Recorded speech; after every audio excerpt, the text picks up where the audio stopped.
Halo adik-adik, bagaimana kabarnya? Semoga selalu bahagia ya.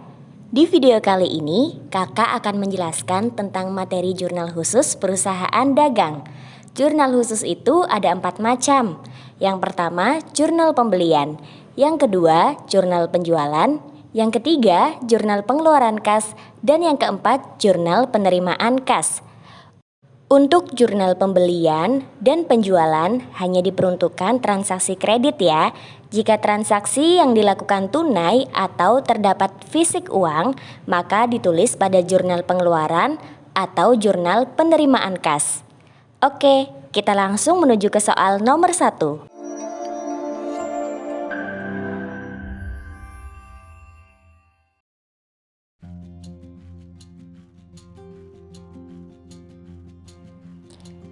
Soal nomor 1, tanggal 2 Januari.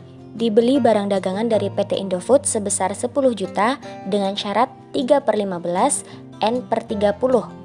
Artinya, transaksi ini merupakan transaksi kredit. Jadi, kita tulis di jurnal pembelian. Lalu, apa maksud dari syarat 3/15, N/30? Artinya, transaksi tersebut harus dilunasi sebelum tanggal 30 atau 30 hari setelah transaksi. Itu batas paling akhir untuk pelunasan. Dan juga jika transaksi dilunasi sebelum 15 hari dari pelunasan, maka ada potongan sebesar 3%. Nah, itu artinya. Seperti ini ya penulisannya.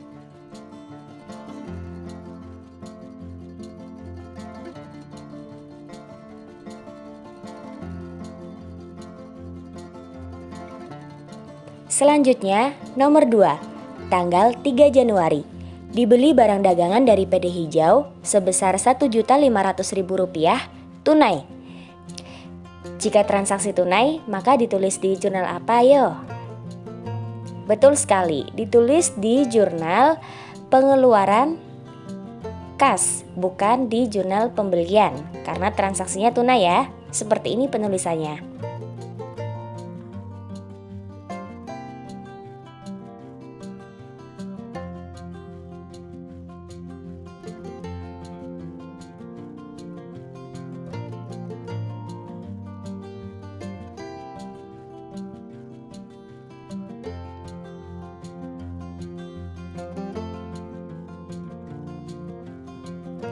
Transaksi nomor 3, tanggal 4 Januari. Dijual barang dagangan kepada PD Micu sebesar Rp2.500.000 dengan syarat 2/10 N/30. Oke, kalau syaratnya seperti ini sudah paham ya maksudnya, sama seperti yang tadi, hanya beda persenannya saja. Oke, berarti jika dijual barang dagangan kepada PT Micu dan juga dijualnya secara kredit, maka kita tulis di jurnal khusus penjualan. Seperti ini penulisannya.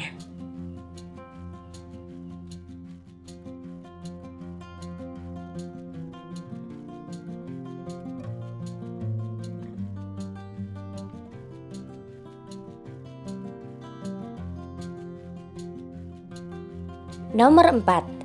Transaksi tanggal 5 Januari.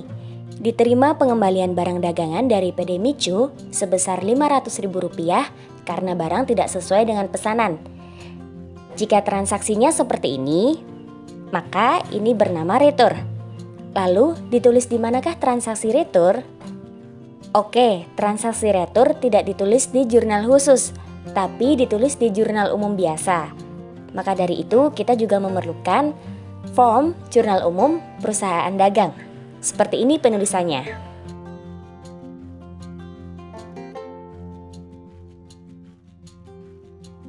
Transaksi nomor 5, tanggal 6 Januari. Dijual barang dagangan kepada PD Sukma sebesar Rp1.000.000 secara tunai. Ingat, karena ini transaksi tunai, maka kita catat di jurnal penerimaan kas, bukan di jurnal penjualan ya. Oke, seperti ini cara penulisannya.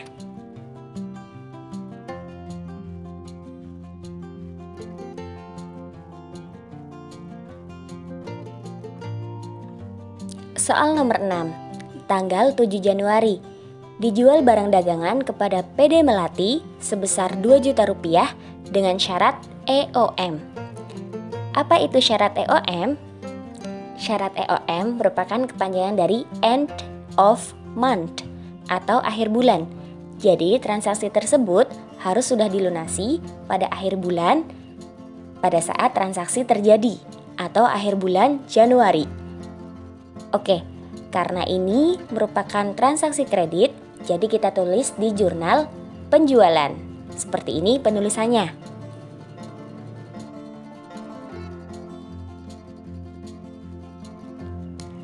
Selanjutnya soal nomor 7. Transaksi tanggal 8 Januari. Diterima pelunasan dari PD Melati sebesar 1 juta rupiah. Diterima pelunasan artinya perusahaan menerima uang. Maka transaksi tersebut akan kita tulis di jurnal penerimaan kas. Seperti ini cara penulisannya.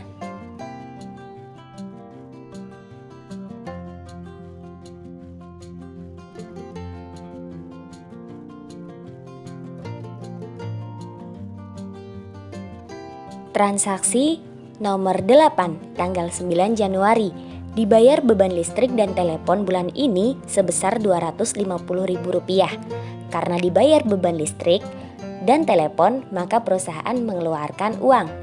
Maka transaksi tersebut akan kita catat di jurnal pengeluaran kas. Seperti ini pencatatannya. Karena ini merupakan sebuah akun dan juga akun beban, maka di bagian debit serba-serbi kita tulis lagi akunnya. Karena bukan akun pembelian atau utang dagang atau yang berhubungan dengan pembelian dan penjualan, maka kita tulis di serba-serbi ya. Nah, kreditnya kita tulis di bagian kas seperti ini.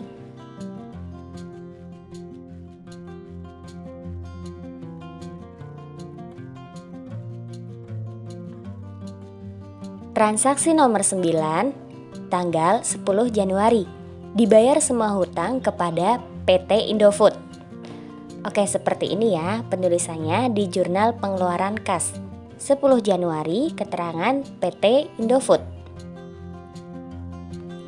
Oke, selanjutnya kita lihat apakah masih memenuhi syarat untuk mendapatkan potongan pembelian. Ternyata masih. Karena baru tanggal 10 Januari. Maka dari itu, pada debit kita tulis utang dagangnya berkurang 10 juta. Lalu di kreditnya potongan pembeliannya kita tulis sama dengan 3% dikali 10 juta. Nah, potongannya jadi 300.000 ya. Maka kas yang dikeluarkan untuk membayar utang dagang bukan 10 juta, tapi 10 juta dikurangi 300.000 sama dengan 9.700.000 rupiah. Seperti ini penulisannya.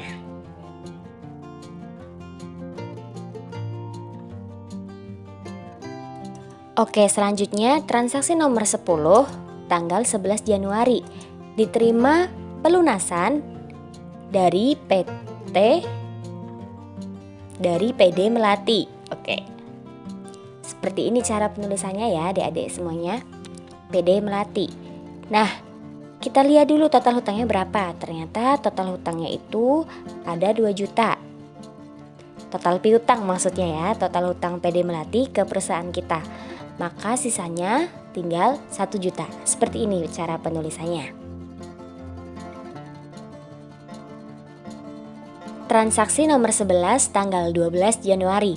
Diterima pendapatan bunga dari Bank ABC sebesar Rp150.000. Nah, karena ini pendapatannya bukan pendapatan dari penjualan, pendapatan dari bunga bank, maka kita tulis di penerimaan kas. Sama, tapi di kolom kredit serba-serbinya kita tulis ya akunnya yaitu pendapatan bunga. Pendapatan bunga bank. Seperti ini cara penulisannya. Kasnya bertambah Rp150.000. Lalu di bagian kredit, di bagian akun kita tulis juga pendapatan bunga bank. Ya, seperti ini.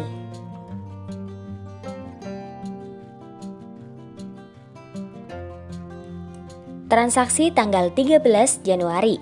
Dijual barang dagangan kepada PD Bara sebesar Rp2.500.000 dengan syarat 2/10, N/30. Ini merupakan transaksi kredit, maka kita tulis di jurnal penjualan. Nah, seperti ini ya, kita tulis tanggalnya dulu 13 Januari, lalu keterangannya di PD Bara. Nah, syarat pembayarannya kita tulis juga 2/10, N30. Lalu debitnya piutang dagang kita tulis nominalnya sebesar 2 juta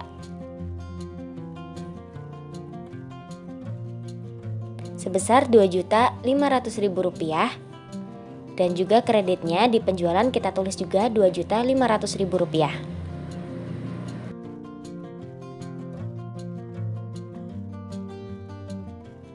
Soal nomor 13, transaksi tanggal 14 Januari. Dijual peralatan kantor bekas sebesar Rp500.000 kepada PD Micu. Oke, dijual peralatan kantor bekas, maka kita menerima kas. Jadi ditulis di jurnal penerimaan kas. Seperti ini ya. Oke, tanggalnya 14 Januari. Keterangannya dijual pada PD Micu, yaitu yang dijual peralatan kantor bekas. Seperti ini. Kas yang kita terima kita tuliskan Rp500.000. Lalu di bagian kreditnya kita tuliskan di serba-serbi sebesar Rp500.000. Seperti ini cara penulisannya.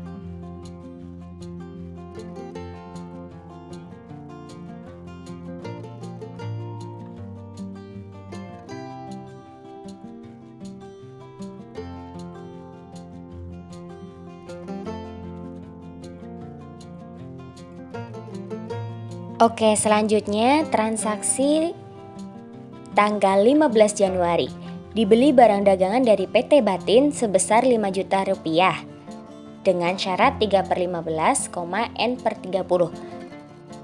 Dibeli dengan syarat berarti ini merupakan transaksi kredit, maka kita tulis di jurnal pembelian. Seperti ini cara penulisannya. Tanggalnya kita tulis, lalu keterangan PD atau perusahaan yang kita beli barangnya, yaitu PT Batin. Syaratnya jangan lupa kita tuliskan, syarat pembayaran, lalu nominalnya juga harus kita tuliskan sebesar Rp5 juta. Seperti ini cara penulisannya.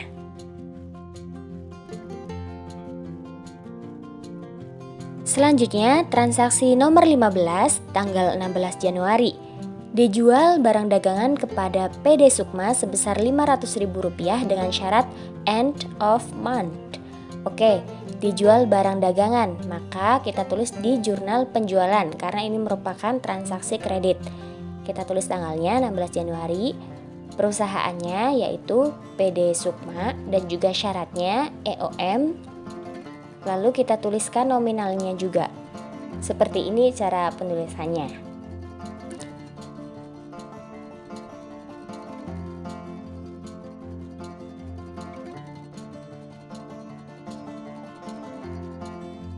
Nah, itu tadi penjelasan tentang jurnal khusus. Pada video selanjutnya akan dijelaskan mengenai buku besar utama. Maka dari itu, simak terus video selanjutnya ya.